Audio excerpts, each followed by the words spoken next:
Assalamualaikum warahmatullahi wabarakatuh. Alhamdulillahilladzi an'amana bi ni'matil imani wal islam wa nusalli wa nusallam ala khairil anam sayyidina Muhammadin wa ala alihi wa sahbihi ajma'in. Amma ba'du. Perkenalkan, nama saya Dafa Firmansyah. Saya dari kelas 11 TDKB SMK Negeri 1 Cimahi.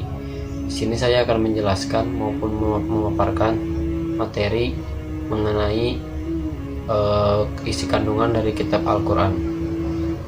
Seperti yang kita ketahui, Al-Quran merupakan kitab suci umat Islam yang dimana diturunkan atau diwahyukan kepada Nabi Muhammad SAW. Kita sebagai umatnya tak hanya sekedar membacanya, namun juga kita harus mengamalkan Al-Quran dalam kehidupan sehari-hari. Al-Quran ini pun kandungannya terdiri dari 7 bagian. Yang pertama adalah akidah, yang kedua akhlak, yang ketiga ibadah, yang keempat muamalah, yang kelima hukum, yang keenam sejarah, dan yang ketujuh adalah dasar ilmu pengetahuan dan sains. Yang pertama ada akidah. Akidah adalah sesuatu yang diyakini oleh hati, diucapkan oleh lisan, dan diimplementasikan dalam bentuk tindakan. Akidah Islam ialah tauhid, terdapat dalam Quran surat Al-Baqarah ayat 163. Jadi keislaman seseorang itu harus dipertanyakan apabila dia tidak memiliki akidah dalam dirinya. Yang kedua adalah akhlak. Apa itu akhlak? Akhlak adalah sifat-sifat mulia yang dihasilkan dari proses ibadah yang benar. Penjelasannya terdapat dalam Quran surat Al-Ahzab ayat 21. Jadi apabila kita menginginkan akhlak yang baik, kita harus memperhatikan bagaimana proses ibadah kita. Selanjutnya yang ketiga ada ibadah. Ibadah di sini bermakna mengkhususkan, mengesahkan hanya kepada Allah lah ibadah kita tersebut. Jangan ada unsur lain.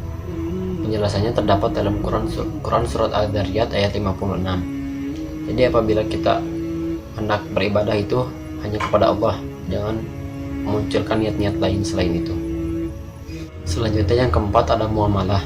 Muamalah ialah interaksi atau hubungan antar sesama manusia dalam berbagai aspek kehidupan. Contohnya seperti utang piutang atau lain-lain. Penjelasannya terdapat dalam Quran surat Al-Baqarah ayat 282. Yang kelima ada hukum, yaitu aturan-aturan Allah yang ditetapkan untuk kepentingan manusia dan kemaslahatan manusia. Terdapat dalam Quran surat An-Nisa ayat 105. Yang keenam ada sejarah, yaitu kisah manusia-manusia masa lalu yang dimaksudkan sebagai perjalanan bagi umat muslim sekarang. Terdapat dalam Quran surat Al-Imran ayat 62. Jadi dalam Al-Quran itu diceritakan tentang kaum-kaum atau manusia zaman sebelumnya sebagai peringatan maupun pengingat bagi umat muslim di zaman yang sekarang. Dan yang ketujuh adalah dasar ilmu pengetahuan dan sains. Penjelasannya terdapat dalam Quran surat Al-Alaq ayat 1-5. Nah, tadi adalah beberapa dari isi kandungan Al-Quran. Dalam Al-Quran sendiri terdapat 6.666 ayat, yang dimana 1000 ayat merupakan ayat tentang berita-berita Allah, 1000 ayat tentang larangan-larangan Allah, 1000 ayat tentang janji-janji Allah, 1000 ayat tentang ancaman untuk orang-orang yang lalai maupun ingkar kepada perintah Allah, 1000 ayat tentang para anbiya atau para nabi terdahulu, 1000 ayat tentang orang-orang terdahulu dan Nabi Muhammad. 500 ayat adalah ayat tentang hukum dalam berkehidupan sehari-hari. 100 ayat adalah tata cara berdoa kepada Allah, dan 66 ayat adalah ayat tentang nasikh dan mansukh atau nasikh wal mansukh. Masih banyak umat Islam yang tidak menyadari bahwa Al-Quran dan Sunnah itu adalah jalan keluar.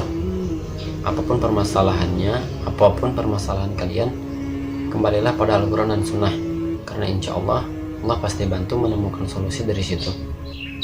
Kita tidak dapat mengubah isi Al-Quran, tetapi Al-Quran dapat mengubah diri kita, dapat mengubah pandangan kita menjadi lebih baik tentunya. Sekian dari saya. Mohon maaf atas kekurangannya. Wabillahi taufiq wal hidayah. Wassalamualaikum warahmatullahi wabarakatuh.